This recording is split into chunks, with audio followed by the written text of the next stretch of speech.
Welcome to this week BTO talk on AI, Gen AI, digital transformation, and hybrid leadership. My name is Michael Alf, calling from Lisbon, and I'm here with one of my co-founding partners, Rob. The other one is at the moment traveling. Rob, over to you. I think the connection is not so good, so I hope he's coming back. In the meantime, if you want to ask questions, then please join the WhatsApp group using the QR code here on the screen. Just scan that, and then you're getting directly into the WhatsApp group, which I'm kind of have here on this phone. This is a particular phone, BTO WhatsApp group, and you can ask any questions there. So this is kind of a new component we are introducing so that you can interact with us directly, asking any questions. Rob, are you tuned in?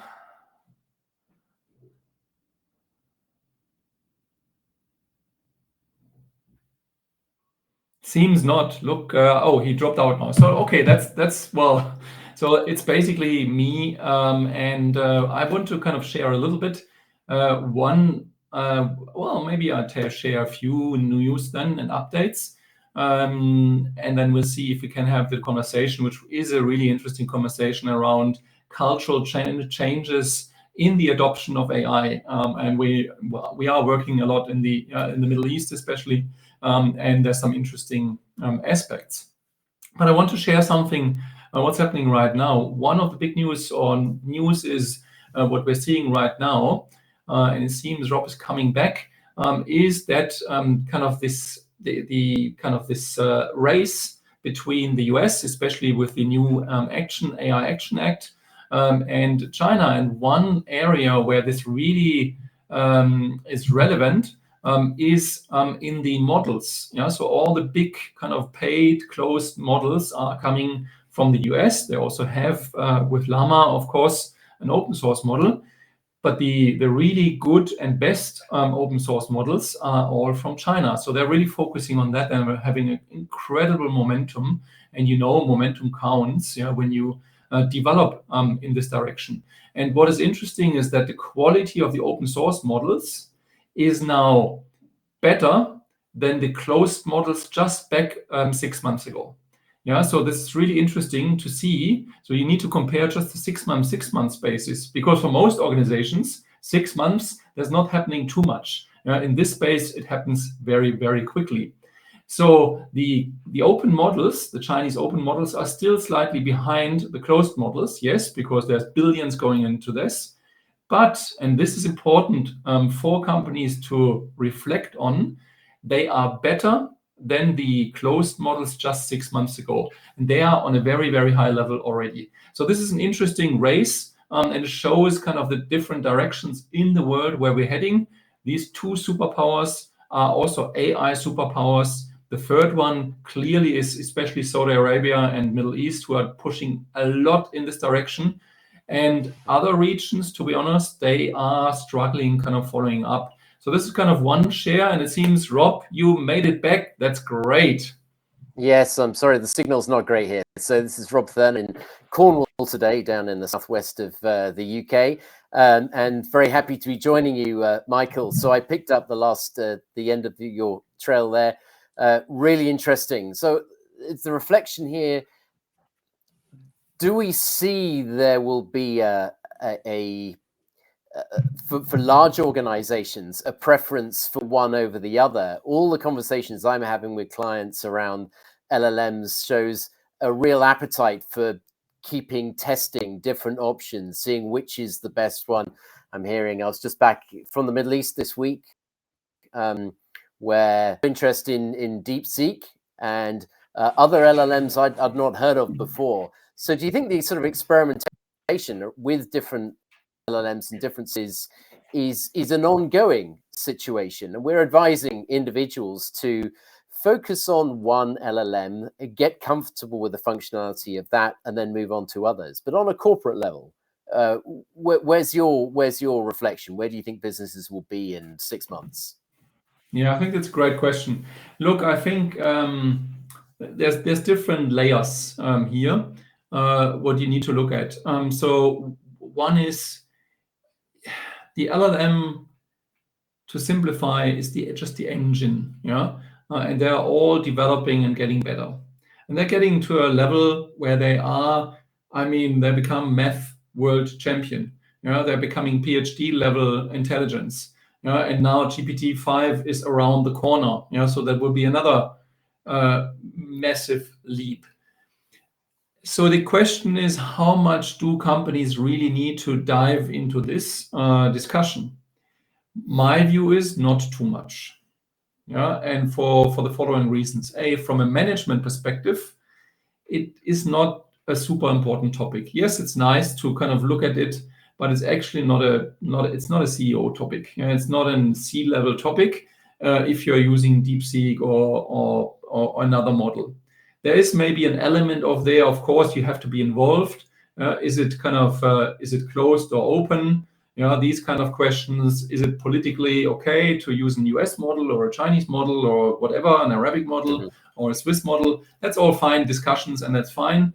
But actually, to decide which models to use is no longer a CEO level discussion. The CEO level discussion is much more, how do we accelerate? And I think we come that in a moment in a discussion to the point, saying actually how to really move that forward. And that's completely independent of the model and the technology.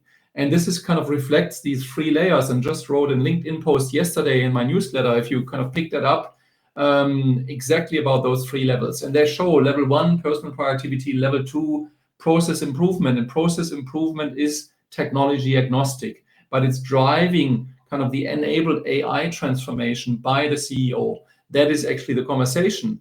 On the flip side, for the IT department and the new AI IT department, it's very different. Of course, they need to be as much on top of things as possible, either with external support and internally. They need to assess kind of what's right. It's not always using the best model, because the models, and that will change as well, need to fulfill tasks and deliver the value. It's not about using the best one.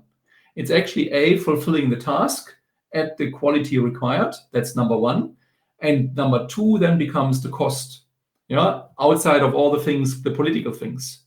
So if the CEO and the board comes to the conclusion we are not using any Chinese model or any US models, then of course you have some constraints. And then you have to work with the constraints and pick the ones. But it's still true that the model needs to deliver the solution, the value, as required in the quality, and then to the best possible price. And we saw that one client I'm working with, we just shifted the model in the process to another model and reduced the cost for the client by 30%, the processing cost. So this is kind of, you will have these massive impacts. So that's kind of the LLM view. It's like, I think it's overdone on the top end.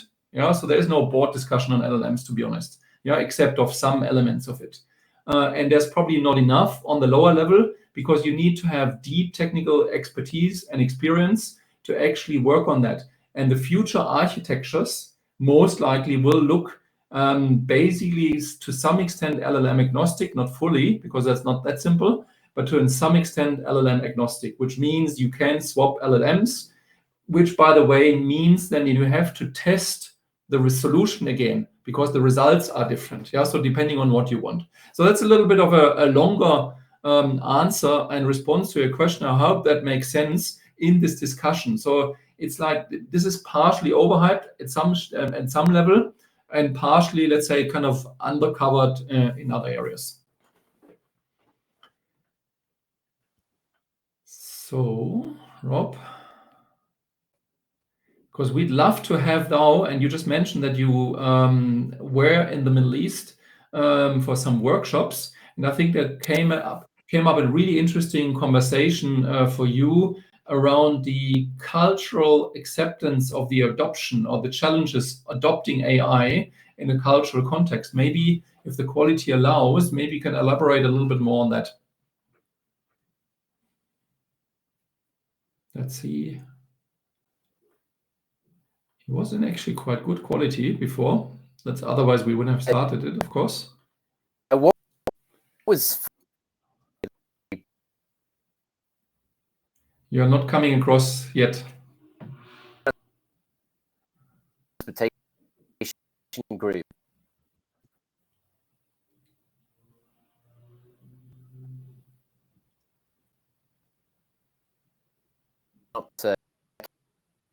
Okay, so it seems kind of the quality of the connection isn't working because I can't hear. Sorry about that. We did test before. Yes, it was not ideal, but it was good enough. And so, but it seems like it's not. It's turning red all the time. He's briefly coming back now. Rob, maybe one last attempt. Is that better now, Michael? Yes. Yeah, a little bit. Can you? Yeah. So it was interesting. Back to the point about culture. I was working with doing a workshop for a big transportation group in the Middle East. What was the board, the chief executives in the organization, and the existing team, and an agreement across all of them that with a very young workforce, 80% of the workforce under 30 years old, there's a real appetite and a real hunger to start using Gen AI across a whole of functions, and understanding on the board level that this is what they must be doing. There's no time to waste. But internally, there are some issues around the quick wins. If, for example, processing a range of data points helps them better understand their customer base and monetize the opportunity, that's something they can do straight away. But where we're looking at multiple teams coming together and workflows which involve passing data from one to the other, automating processes, in principle, they know they need to do this, but in practice, this is a new concept. So the real insight here was there's appetite on all levels to get moving, but we need to empower people lower down the organization to come up with the ideas, to upward manage and bring senior level buy-in and sponsorship of these projects and create this culture of change and these change champions, reward them for their ideas rather than them come into the job and sort of expect to be told what to do. So the blocker here is not a technical one. It's not an appetite one. It's a way of working, moving away from this business as usual process into a new way, moving people out of divisions where they don't feel empowered to work alongside and co-create with others in other parts of the business. So this is the opportunity, and it's going to be fascinating based on the use cases that we identified to see how they bring this into practice, create the first proof of concept, and then extend this to other parts of the organization. And this leads to a way of thinking about leadership and flipping the model from top down to bottom up with some practical examples and rewarding those for doing this and moving away from a sense that you got to do what you're told and instead come up with the initiative. So that was the experience, Michael, and I think there's going to be some interesting work to follow up on this. Absolutely. Thanks for sharing, Rob, and glad it finally worked. That's great. Yes, I think there's a lot of insights in there. Yeah, so that whole cultural aspect you mentioned, yeah. So that puts teams into a very different challenge to some extent. Some of that is not really new. Yeah, the whole digital transformation, of course, yeah, is part of that. It's just accelerated now by AI and by Gen AI and how broad kind of the application actually does work. And one of the things we'll see, and that's an interesting thing, comparing when you go back to the time when steam power was replaced by electric energy. Yeah, it took basically decades, yeah, to really kind of get a grip, yeah, on the transformation and the change. And why was that? Because initially, people basically just replaced steam engine energy with electricity energy. And so, but they left for example, the manufacturing plant in the same way. Yeah, so therefore the productivity or the efficiency gains were minimal. And only once they started reassembling, reorganizing things to really make use of electricity, which meant everywhere on the planet was energy. Not only at one place where the energy came in, but everywhere. It changes everything. And so this is what we are going to see now. So we have the established companies, they are the old steam engine companies, and so they slowly introduce AI step by step in the processes. And we will have more and more AI first, AI born companies, which are the electricity companies, in this comparison. And this will be really interesting to see kind of how this competition works. In some areas, there will be tough competition, because you can actually directly compete. In other areas, that might not be the case.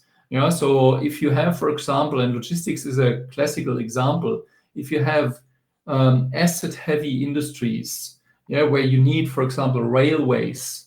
I mean, you can't digitize railways. You can't AIing railways. So on that level, there's not more competition. So that of course slows down things. Where others, banks and others, and even manufacturing and others are more kind of open for this conversation. So I think that's a distinction I would make. What do you think, Rob? And then I think we're slowly getting to a close as well. Yeah. So I think it's a really fascinating analogy, where the ideas and the delivery can be conducted in small teams without needing to have one point of input for direction and approval. And these can be sort of self-organized and self-running teams that connect with one another. So the efficiency there is very evident. But I think on an individual level, we all know that when you work in a big team and we're waiting for instruction, there's huge inefficiency, a lot of time wasted. And instead, if we've got smaller teams and we've got that energy produced in different cells around the shop floor, if you can use that analogy, it's empowering for the individual. The learnings can be very rapid. And if they're talking and connected to one another, the improvements can be really, really phenomenal. So I think this is a really exciting analogy, and one that I'll certainly be using myself. So thanks for that. And of course, as you say, where we've got infrastructure intensive organizations, it doesn't mean to say that they can't embrace this approach. More, it's how they work in teams to leverage those resources. So super interesting, and I'm looking forward to this leadership concept taking shape and seeing how clients are responding to this. So Michael, thanks again for your analogy there, and thanks to all of you for joining us today. So any closing remarks, Michael, before we wrap up today? Look, it's a new month. We are deep into the second half of 2025. If you haven't really embraced AI and Gen AI, reach out to us. Get in touch on all kind of levels. And we really help you also find your way through that, like we do with other organizations. So we look forward to kind of hearing from you. We will have more updates both on the technology side and of course on this hybrid leadership side, because this is, we believe and we see, one of the most critical aspects for established and existing organizations, and we want to really embrace that and help you along the way. With that, it's Friday, it's not Thursday, so for many of you probably the weekend is close, and we'll see you next week again. Thank you. Bye for now.